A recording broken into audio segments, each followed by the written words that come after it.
नमस्कार, मी विजय चव्हाण. तुम्ही पाहतात आवाज लोकशाहीचा. जिल्हा परिषद पंचायत समितीच्या निवडणुकीचा अंतिम टप्पा आलेला आहे.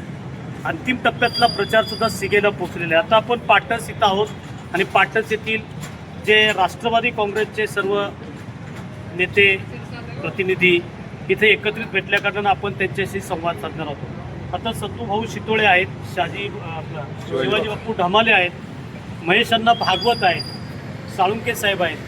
या सर्वांना आपण विचारणार आहोत की ही निवडणूक तुम्ही कशाच्या आधारावरती लोकांपुढे घेऊन गेलेला आहात. तर बाप्पू नमस्कार.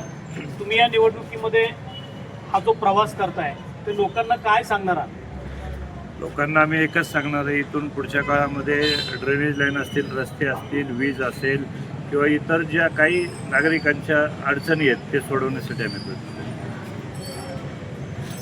इथल्या सामाजिक सुविधांमधल्या महत्त्वाच्या गोष्टी असतात त्या म्हणजे स्वच्छ पिण्याचं पाणी पाहिजे आणि निचरा होणाऱ्या गटारी पाहिजे. रस्त्यांची जोड तर सर्वच ठिकाणी हवी आहे.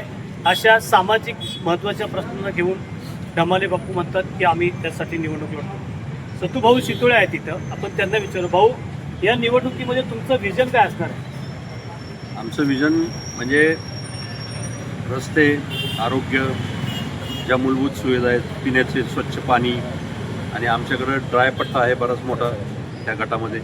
त्या ड्रायपट्ट्याच्या गेल्या बरेच वर्षात बरीच कामं म्हणजे 30-40 वर्षात बरीच कामं अधुरी आहेत, पूर्ण आहेत. मागच्या सदस्यांनी त्याच्याकडे काही लक्ष दिलेलं नाही. ते पूर्ण करण्याच्या दृष्टीने आम्ही प्रयत्न करणार आहे. तसेच बचत गट असेल, त्या बचत गटाच्या काही समस्या असतील त्या सोडवण्याच्या दृष्टीने. आणि सगळ्यात महत्त्वाचं म्हणजे ह्या आमच्या गटात अशी काही गावं आहेत की ज्यांना आजपर्यंत म्हणजे एक उदाहरण द्यायचं झालं तर हिंगणी गाड्याचं आहे, गायकवाडमाळा म्हणून आहे तिथे, गेल्या 70 वर्षात तिथं रस्ताच झालेला नाही. मित्रांनो, स्वातंत्र्यानंतर एखाद्या दौंड तालुक्यामध्ये जर रस्ता होत नसेल तर या दौंड तालुक्यामध्ये विकास झाला का विकास हरवला, हाच प्रश्न आता ऐरणीवर आलाय. आणि सत्तूभाऊंनी त्याचं एक उदाहरण हिंगणी गाड्यातील एका विभागाचं दिलेलं आहे. तर हा रस्ता जर झाला नसेल तर या पाठीमागच्या कालखंडामध्ये या दौंड तालुक्यावर रस्त्यावरती प्रचंड कोट्यावधी रुपयांचा खर्च झाला आहे. अशा स्वरूपाचे फलक विधानसभेच्या निवडणुकीच्या वेळेस गावोगावी लावण्यात आले होते आणि ते आकडेवारी पाहता या तालुक्यातील रस्ते आता बांधाकुंदापासून सर्व झालेत असं चित्र निर्माण झालं होतं. पण ते सगळं पितळ या निमित्ताने उघडं पडत आहे. म्हणजे हा दौंड तालुका अजूनही विकासशील आहे का, हा प्रश्न खऱ्या अर्थाने ऐरणीवरचा आहे. महेश अण्णा भागवत आहेत की जे पाणी ह्या विषयावर अनेक वर्ष त्याच्यावरती बोलतात आणि त्याच्यावरती ते चर्चाही करतात. तसेच राजकारणातल्या अनेक पक्षांना, अनेक मित्रांना, अनेक राजकारत्यांना ते जवळून ओळखतात. आपण त्यांच्याशी संवाद करतोय. अण्णा नमस्कार. तुम्ही ही निवडणूक राष्ट्रवादी काँग्रेस पक्षाच्या माध्यमातून लोकांपुढे कुठल्या व्हिजनमध्ये घेऊन जात आहे? मुळात आपल्याकडे आता टेक्नोसवी म्हणजे आता आपण सुद्धा आता मुलाखत घेतोय, दुसऱ्या सेकंदाला ती मुलाखत सर्व जगभर जाणार आहे. तर इतकं वेगवान जग झालेलं असताना सुद्धा काही गोष्टींच्या बाबतीमध्ये सर्वसामान्य माणसाला अजूनही या यंत्रणेला सामोरं जावं लागतं. आणि बऱ्याचदा सदस्य चांगले असतील, कार्यक्षम असतील तरीसुद्धा यंत्रणेमुळं अपयश हे त्यांच्या पदरी हे पडलेलं असतं.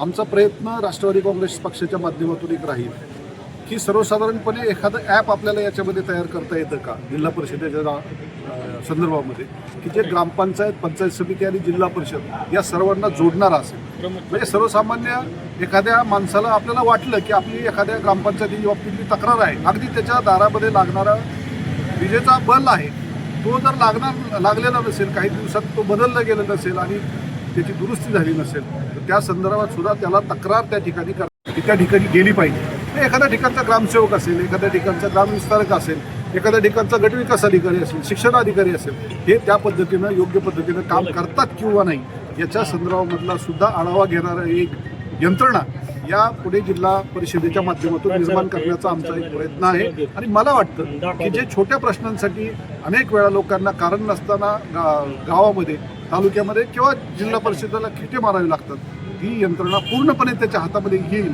आणि त्यांनी सुचवलेलं काम, त्यांनी नोंदवलेली तक्रार याचं निराकरण त्या ॲपच्या माध्यमातून त्याला समजू शकेल अशी यंत्रणा निर्माण करण्याचा आमचा प्रयत्न आहे. मित्रांनो, आधुनिकतेचा प्रवास सुरू आहे. टेक्नॉलॉजी तुमच्या हातात आहे.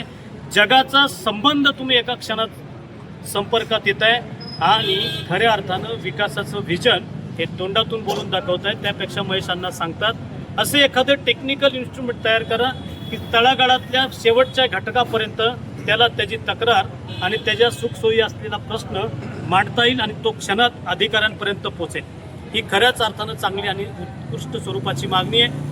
सुधारत्या जगामध्ये आणि वाढत्या प्रवासामध्ये ह्याची काळाची गरज आहे आणि ही गरज पूर्ण व्हावी अशा स्वरूपाची अपेक्षा खऱ्या अर्थानं उद्याच्या 21व्या शतकाकडील संगणकीय युगाला महत्त्वाची ठरते. आपण इथं वसंत साळुंखे आहेत की ते एका पक्षाचे अध्यक्ष बी आहेत आणि शिवसंग्राम नावाचा त्यांचा पक्ष आहे आणि ते आता राष्ट्रवादी पक्षाच्या प्रचारामध्ये आपल्याला दिसतात.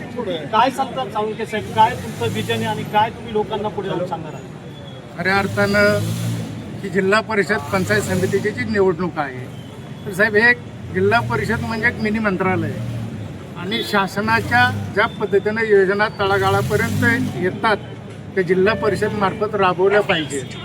सार्वजनिक आरोग्याचा विषय असेल, पिण्याच्या पाण्याचा असेल, रस्ते असतील किंवा जिल्हा परिषदच्या माध्यमातून शेतकऱ्यांसाठी जे काही यंत्रसुविधा पुरवण्याचे विषय असतील, औषधं बियाण्याचे विषय असतील, तर हे सर्वसामान्य माणसापर्यंत पोचलं पाहिजे आणि हे पोचण्यासाठी हे मिनी मंत्रालयामध्ये सर्वसामान्य माणसाच्या मनातला विचाराचा माणूस त्या ठिकाणी निवडून जावा ही अपेक्षा आणि ही भूमिका ठेवून आज आम्ही राष्ट्रवादीबरोबर प्रचारात उतरलो आहोत. त्याच्यामागचं कारण एक आहे की जिल्हा परिषदेचे जे उमेदवार आहेत अनुराधाताई सत्वशील भाऊ शितोळे आणि पंचायत समितीचे जे उमेदवार आहेत शिवाजी बापू ढामाले हे खऱ्या अर्थानं तळागाळामध्ये काम करणारी हे मंडळी आहे. सर्वसामान्य माणसाची नाळ यांना माहीत आहे आणि सरकारच्या जिल्हा परिषदेच्या माध्यमातून ज्या योजना आहेत त्या खऱ्या अर्थानं पोहोचवण्याचं काम सर्वसामान्य माणसापर्यंत हे दोघं करणार आहेत.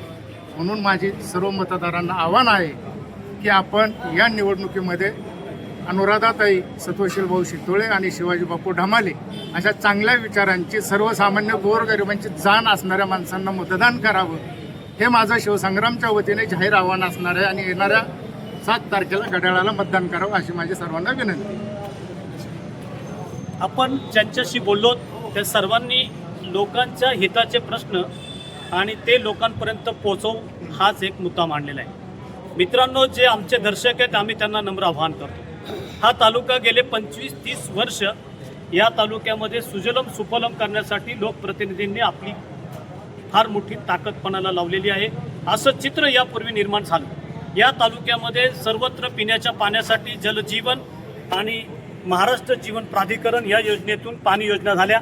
अनेक मुख्यमंत्री प्रधानमंत्री या योजनेतून सडका झाल्या.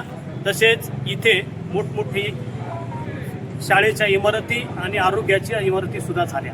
पण तिथं प्रश्न उरला तो त्यातून मिळणाऱ्या सेवेचा आणि ती सेवा आत्तापर्यंत तोकडी पडलेली आहे. अशा स्वरूपाचं चित्र या सर्वांनी सांगितल्यावर पुढे येतं.